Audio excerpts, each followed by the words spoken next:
As a layperson, perhaps you can enlighten me. What therapeutic effect would the type of experiment that I just described have on a patient? Well, the therapeutic effect would be indirect. Was this patient aware that she was being given LSD? Yes, I mean, they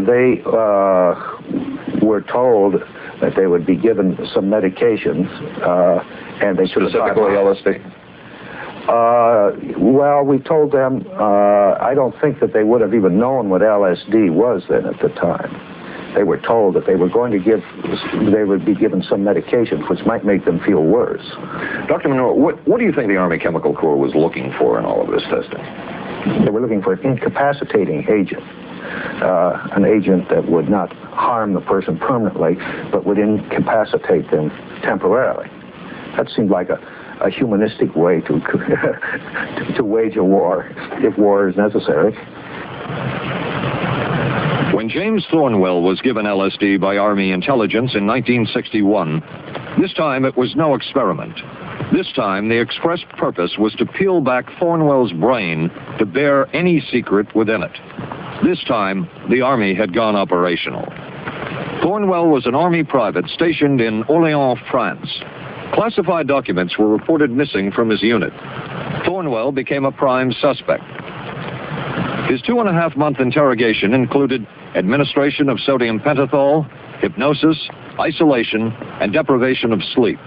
Army documents obtained by ABC News refer to this interrogation as conventional.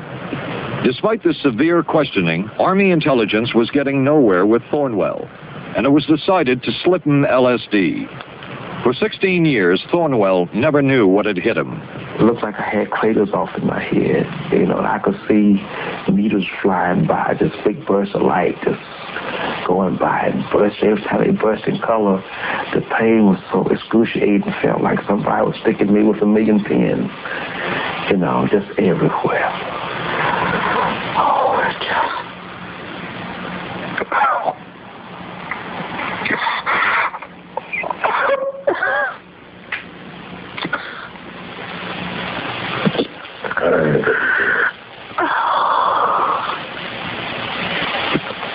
What's up for me?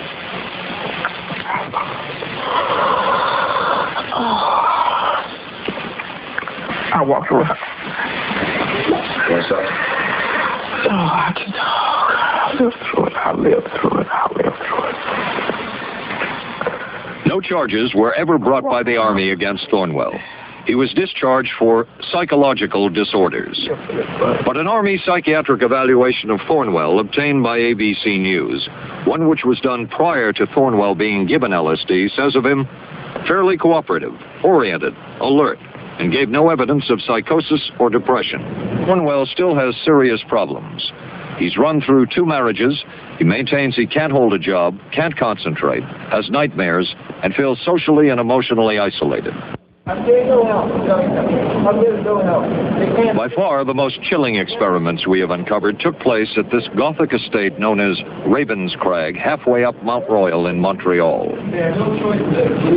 It now houses the Allen Memorial Institute of Psychiatry of McGill University.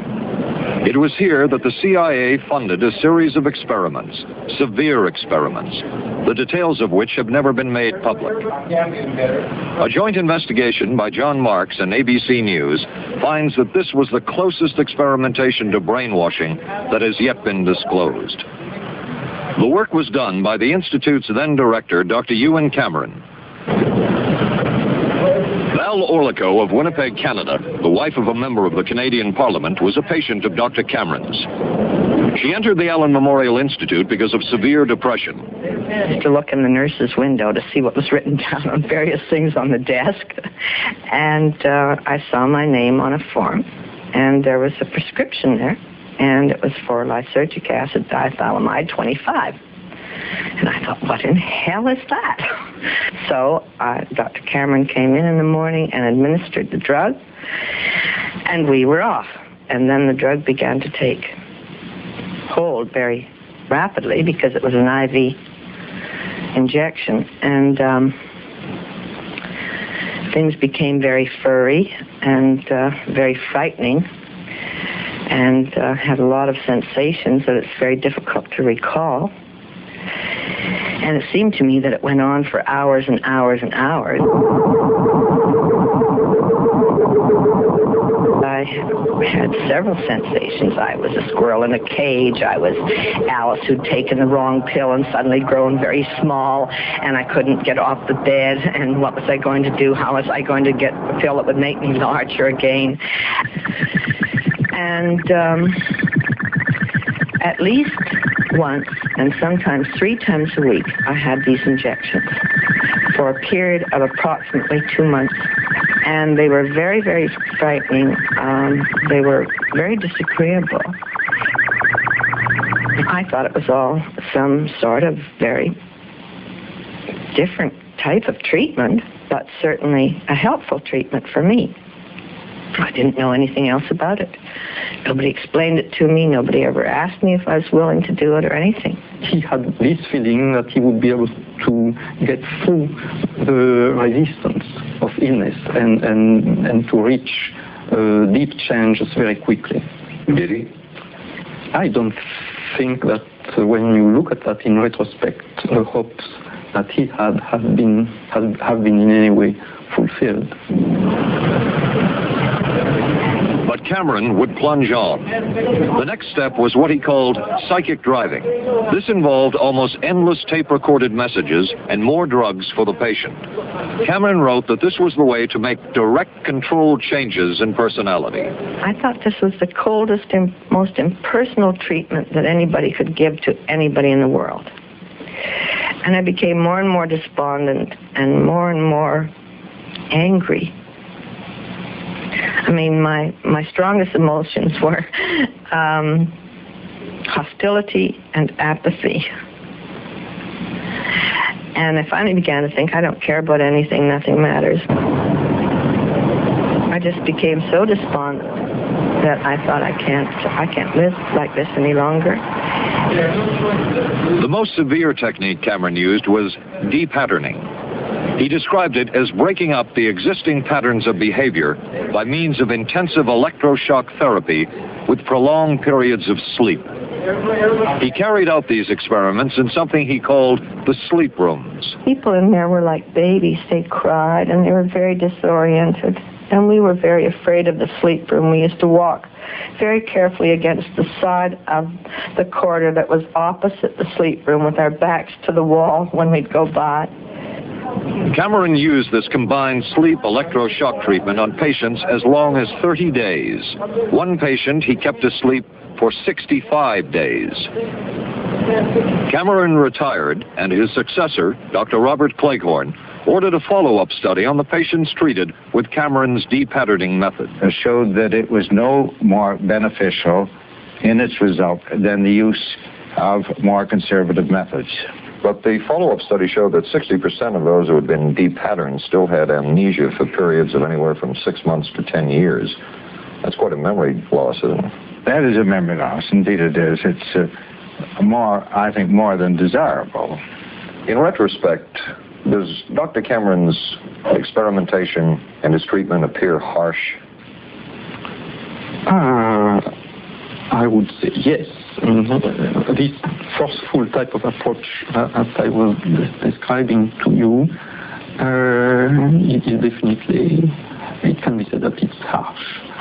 I wouldn't call it harsh. I would say it was harder on the staff than it was on the patients, because these people had to be fed and they had to be cared for and they had to be given sufficient fluid and food and toileted and so on and so forth. It was a very difficult thing for the staff to follow these patients properly and see that they did well. Well, I'm glad he was concerned for the staff, but I think it was harder on the patients. When I found out about the experimental research that it really was, I was really quite outraged. I mean, I couldn't believe it. How could anybody? I mean, I was just outraged. I was angry and I was outraged, and I thought, all these people who've been hurt and nobody was ever helped by any of this damn stuff and all the misery that I at least went through. And it was as though it was like a missing link. This is why I never got better. But damn it all, I wouldn't. I could have maybe had a different kind of life. And that makes me angry and sad, and I don't know how to explain how I feel, really. I just. How did you feel when you learned that Dr. Cameron's experimentation was financed by the CIA? Well, I thought, I can't even use the word that I thought, because I thought, that bastard. And I think it's inhuman. I don't know what kind of people could cause this to be. I really don't. I feel very strongly about it. I realize the CIA is a very important organization and they have a very important job to do.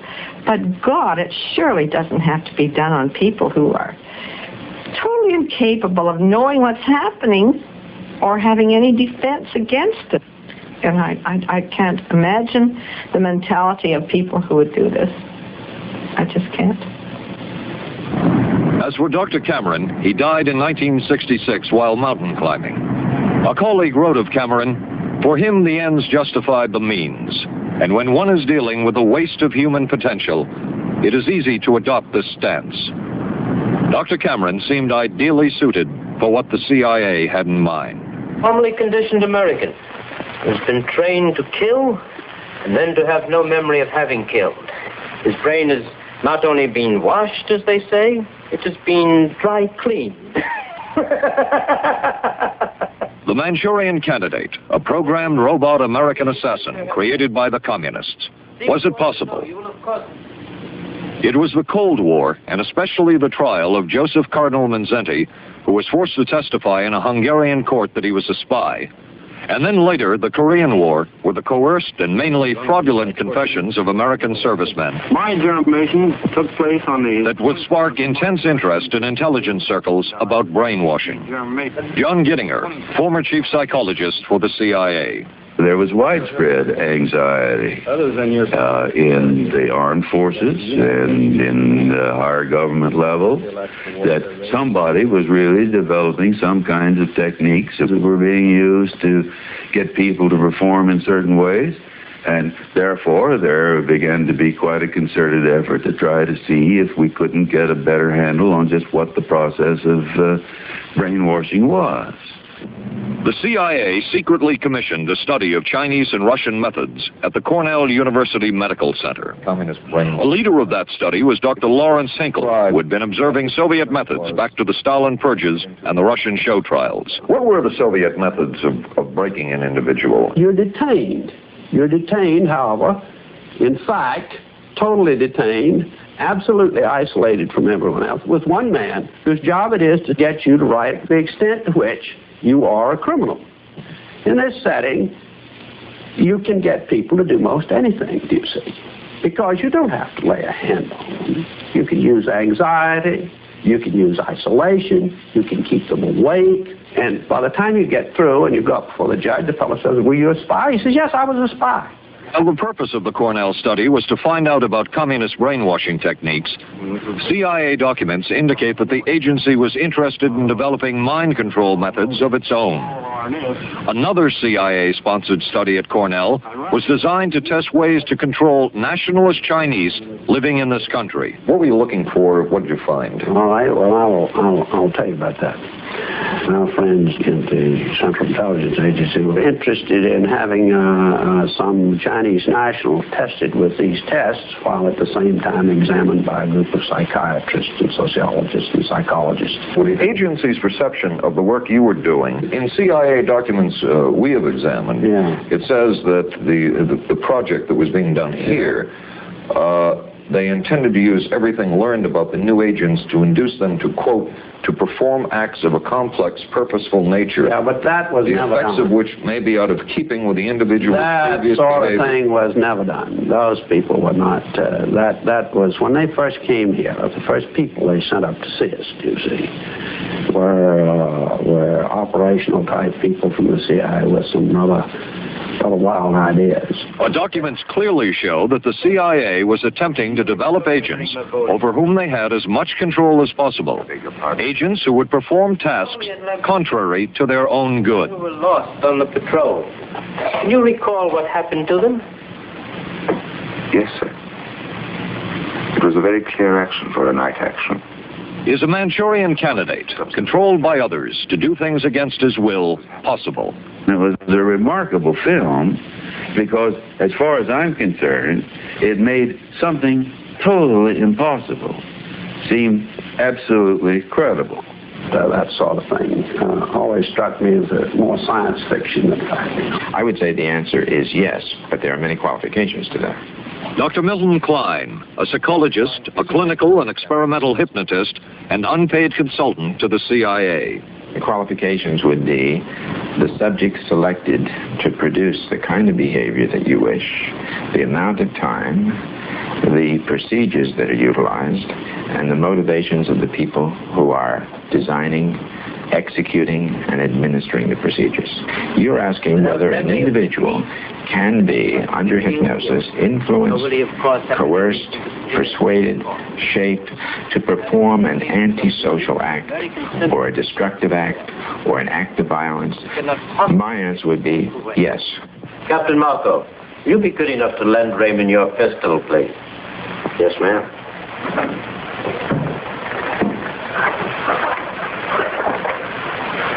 Thanks, Ben. Sure, kid. Case reported by Dr. Paul Reiter, who was the chief psychiatrist at Copenhagen General Hospital, where a criminal hypnotist, being confined to a jail cell, found his cellmate to be a very susceptible subject. He trained this subject to eventually commit a robbery and a triple homicide, which were successfully carried off.